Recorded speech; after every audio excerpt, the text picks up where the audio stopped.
Welcome back, chemistry fans. Today, we are going to start on our new unit homework 14, topic 1. This is all about equilibrium. Let's get into it.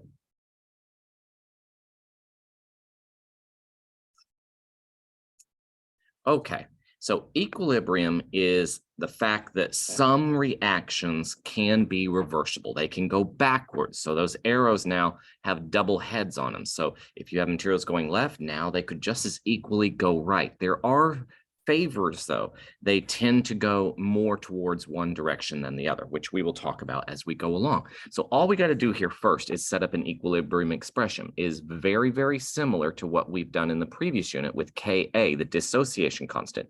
Although now we just call it Kc or Keq, which makes more sense. But it's still products over reactants. So in this case, I will have the Fe3O4, and you put them in brackets, and then you have your H2, and the coefficient is now an exponent. We do the same down below, but here's the problem. Well, let me finish this off. Fe, and we put a coefficient of 3, and then H2O, and we put a coefficient of 4. Here is the problem, though. In equilibrium, we can only use aqueous and gases. We cannot use the solids in the equilibrium. They sit down on the bottom of the container. So in fact, my equilibrium expression will not include this Fe3O4. It's just going to be the two gases in this case, the product over the reactants, the H2 over the H2O. The other materials, once they are formed, they stay in those forms. They do not participate in the equilibrium. So that makes things a little bit more limiting. All right, now, number 2, at equilibrium, my 5-liter flask contains 0.75. Oh, okay. So we've got the expression down here, or we have the reaction down here. So we're going to set up an expression for this one, products over reactants again. So I've got HCl squared, POCl3, no value on that one, and then PCl5 and H2O. Okay, so you've got all this material, but here's the deal. Now we want to actually solve for what the Keq value is. So we're going to have to now go and substitute values in for that HCl. So it is 0.75 squared.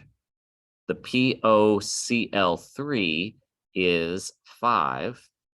Down below, PCl5, it is 0.75 as well, and the H2O is 0.5. Okay, now we're going to plug all those values into a calculator. 0.75 squared times 0.5 divided by 0.75 divided by 0.5, and what we get is 0.75.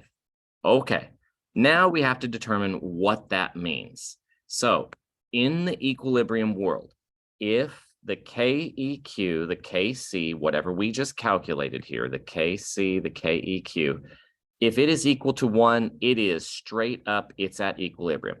If the value is greater than 1, well, what that means is that the products are being favored because the value on top is larger. If the value is less than 1, whoops, I've got that wrong. The value is greater than 1, it's products, right? If the value is less than 1, it favors the reactants. That's what we've got here. So what we're actually saying is the reactants are going to be more favored in this case. So they are, this reaction is moving backwards towards the reactant side. Okay, this is everything that I hope that you would learn from me today. I will talk with you again soon. Thank you very much. Farewell. Bye.